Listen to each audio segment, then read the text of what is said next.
you talk about how strong the joint ventures are? Can United Technologies walk away from the JV without any penalty? How long is the JV for? Can we be sure they will have it 10 years from now? Okay, we acknowledge that actually one of the risks is the non-renewal in terms of the license, and at the same time, on discontinuity in the partnership with United Technologies. But this is very unlikely to happen because, as we can see, if we take a look at the timeline, they do have a partnership history that goes back 50 years ago. And then, just recently, just 2013, they actually joined another they also had another partnership with Otis, which is also a UTC subsidiary. So we can see here that both have very strong relationship, and at the same time, United Technologies is actually satisfied with in terms of how CIC is actually running the business for them. And also, in addition to that, we also have CIC has its own brand, namely the Condura brand, which allows the company to have bargaining power with, for example, carrier. So it makes it more difficult for example, UTC to pull out from a certain agreement, which has already been giving profits for UTC as well. Thank you. Can you speak more about the suppliers? What's the percentage of, like, how many are they, and are you depending on a bigger portion of suppliers, if you know what? So CIC imports 70% of its raw materials from foreign suppliers. These raw materials are namely copper, aluminum, and steel. However, CIC also invests in hedging instruments to protect them from fluctuations from these commodities. In terms of the number of suppliers, they actually have multiple suppliers so that they will be assured and they can ensure that there will be a continuity, and they would have enough raw materials for their production. Can you speak more to the demographics? What is happening to the employment in the workforce, the size of the workforce to afford the luxury goods? The Philippines is currently entering the demographic sweet spot, this 2015. This means that there is a greater labor force participation in the country, as well as lower unemployment rate. Currently, it's around 6% from around 7-8% the previous year. So with this, we expect more and more people, more and more households to earn more income, and thus will be able to afford air conditioners and refrigerators, benefiting the business of CIC. Moreover, with this demographic sweet spot, a larger portion of the population would be working, and the dependency ratio in the country would be lower. And with this, we expect household disposable income to increase further. And what were the sensitivities to your valuation of different growth rates? So basically, we conducted a sensitivity analysis on our growth rate. So, like, for example, with the intensifying of the competition, we actually conducted a sensitivity. And as we can see here, that our growth rate should actually decline up to 4% before we shift our commendation from buy to sell.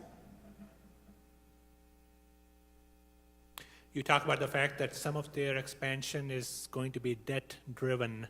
Is that debt local currency denominated or dollar denominated, and is that an issue? The company is actually eyeing a local currency debt, but then they really wanted to have a conservative management style. So they want to first prioritize internally generated funds to actually acquire these new companies. But then if they have to acquire new debt, they would prefer a local currency debt. What is the debt now? Is it local or dollar? Currently, it's at the local currency, and its cost of debt is around 2.625%, which is very low compared to the interest rates in the Philippines, which is average around 4 to 5%. So currently, CIC has a short-term debt of 1 billion pesos. What's the float and the sort of average daily trading volume? So the free float level of the company is actually around 28%, and the trading volume is around 18,000.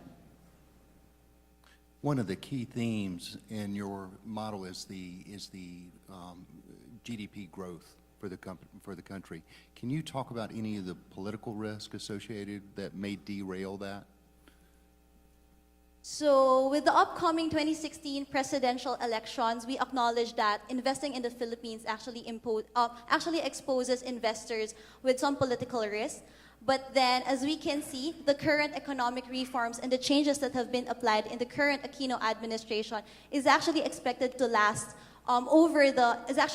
expected to last beyond the current administration.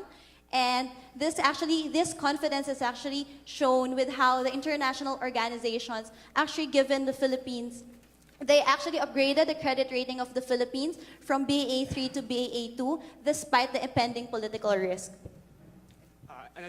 Another credit rating agency, Fitch, upgraded the credit standing of the Philippines from B to F, which is the first time that it has given the Philippines an investment grade status. This is also recognized by other institutions such as IMF and World Bank, which is why they increased the forecasted GDP rate of the Philippines.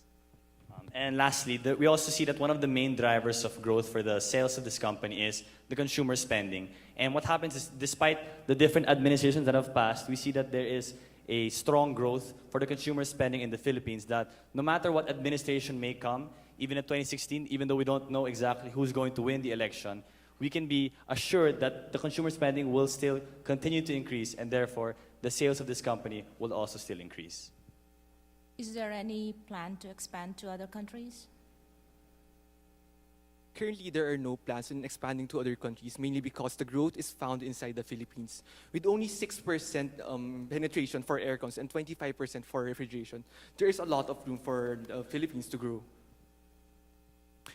You mentioned that that the country is at an inflection point in regards to the disposable income spend. How much per household are they spending to put air conditioning in their homes? According to the Philippines FIES, or Family Income and Expenditure Survey of the Philippines, around 3% of the monthly household disposable income is allocated for the purchase of consumer durables. Now, this is also used for air conditioners and refrigerators. So currently, if they accumulate this 3% of the threshold income across a period of 3 months, they could afford air conditioners and refrigerators. So the inflection point is also at the household level, where more and more people in the Philippines are able to afford air conditioners and refrigerators.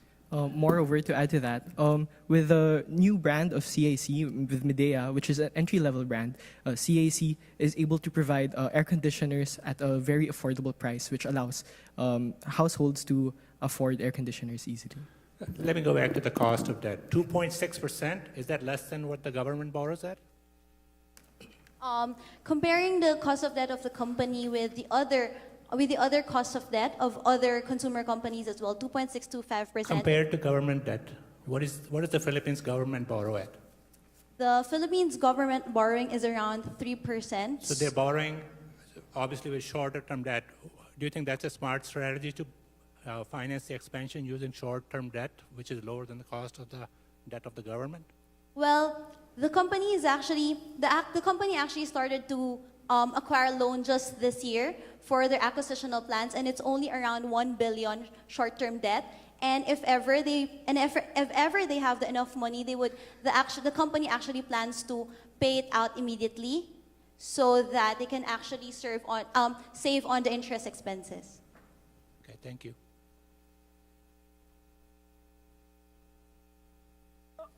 How is the availability, does the company extend credit to its customers? In terms of customers, because CIC has a very wide distribution channel, so it has regional hubs and regional distributors in the country. So what happens is it extends like 30 days credit to its suppliers, but then in terms of the retail individual buyers, it actually doesn't provide any credit.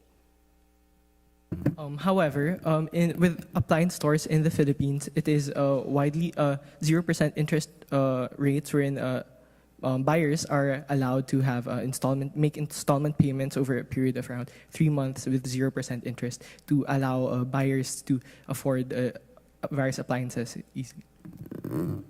What are the trends in utility rates in the Philippines?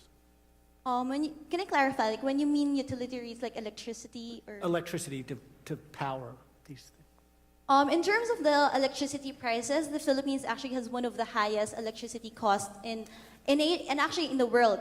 But then we see that this can only affect CAC in 2 ways. In terms of discouraging the consumers to buy air conditioners because of the high electricity cost. But we can see that what CIC has been doing, they're coming up with energy efficient air conditioners so that they can help the consumers lessen up their electricity costs.